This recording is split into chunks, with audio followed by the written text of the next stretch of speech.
So yeah, so Weber might in the end feel confirmed that his disenchantment and enchantment thesis actually works, because China's Now the other big guy, of course, is Marx, and he's going to come along and have a look, and it's going to be interesting to hear what you think he's going to say about things.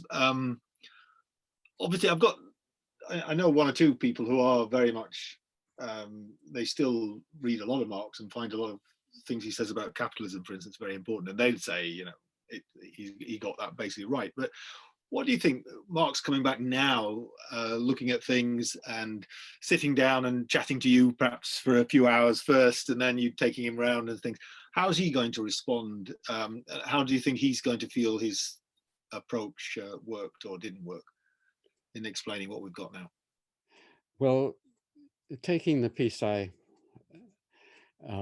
spoke about before, where I basically said that, well-intentioned as he was, this Old Testament prophet caused more suffering in the 20th century than any other theoretician or thinker.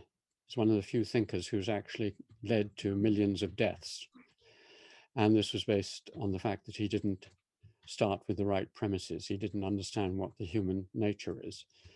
So one thing I think he would say is, I'm deeply disappointed. I mean, if he had some humility, he would say, I didn't realize when they had the Russian Revolution, when they had the Chinese Revolution, I should have said, you can't just get rid of everything and expect things to work. You must think about it.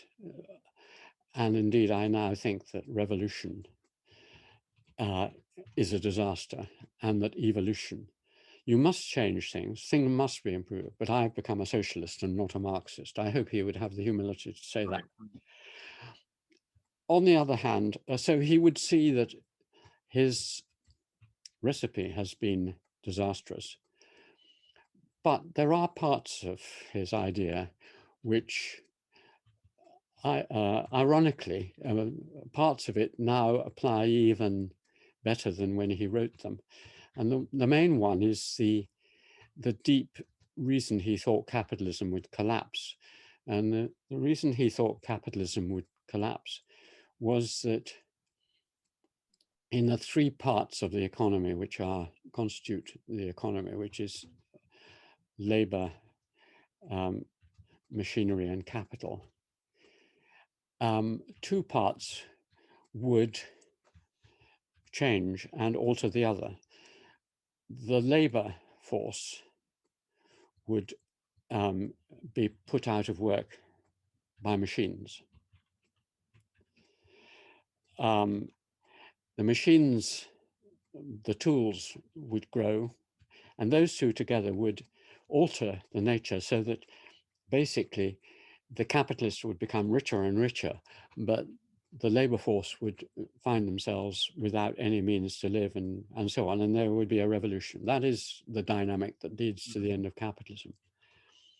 In some funny way, he sort of anticipates what might be the outcome of the artificial intelligence revolution and so on, because basically humans, their contribution to the economy has been whittled away since his time. He saw this, the first stage, he saw people being driven off the land. They were no longer needed in agriculture, he could see.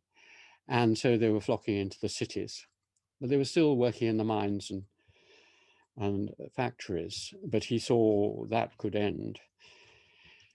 During his lifetime, and in the next generation or two, those people were made out of work, and the end of them came in this country during Margaret Thatcher's time. You don't need factories. So what is the blue collars what are they going to do? And you saw this was behind Trump and Brexit and so on and so on. What are the blue collars going to do? Are they going to become white collars, in other words, office and professional people? So there's no longer a working class, as many sociologists pointed out. The working class has gone. People don't work in that way. There's no one on the land around me here. There's just one big tractor, and the same in the factories. But that's the next revolution. The one that we're living through now is that the white collar class have disappearing. I mean, who needs bureaucrats? Who needs 90% of the doctors? Who needs 90% of the teachers? Who need 90% of the academics? You just need one guy and a lot of computers. And you can run a school, you can run a hospital, you can run and so on. So a university. So we're going to be put out of work of the kind that we were used to. And what are we going to do? Now, in the Marx looking at it would say, well, people will revolt. But who are they going to attack? Are they going to attack the robots and the artificial intelligence machines? Or are they going to attack the one guy who's running Addenbrooke's hospital and say, you know, I want some of my old work back? And he'll say, well, of course you can, but there's no point because this machine does it better than you do.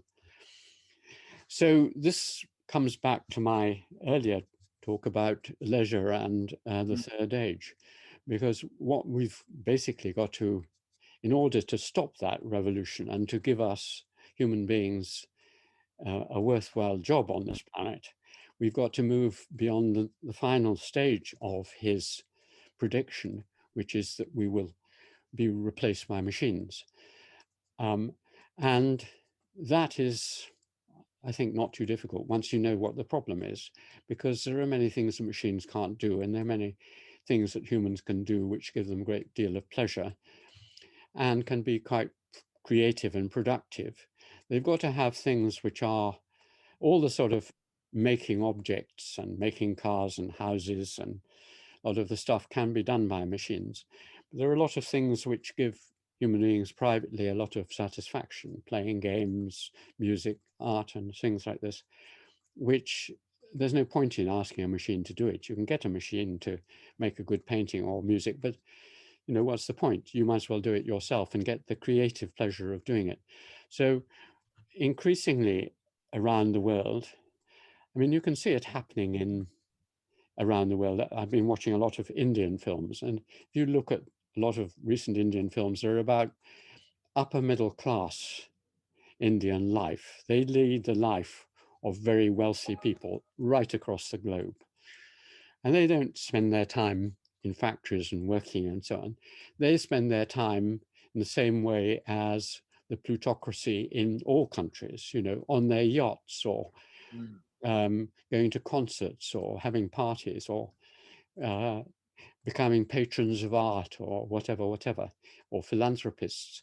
So they learn meaningful existence outside production. So I think that there is a way of avoiding the final capitalist breakdown, which would be because people are jobless, which would lead you, of course, into a world where the machines are producing the wealth. You have to find an entirely new economic system which distributes that wealth fairly. So you have to have some way, because at the moment we still, in a sort of way, believe that you get your money because you do the work. That system no longer works at all because, you know, machines do the work. So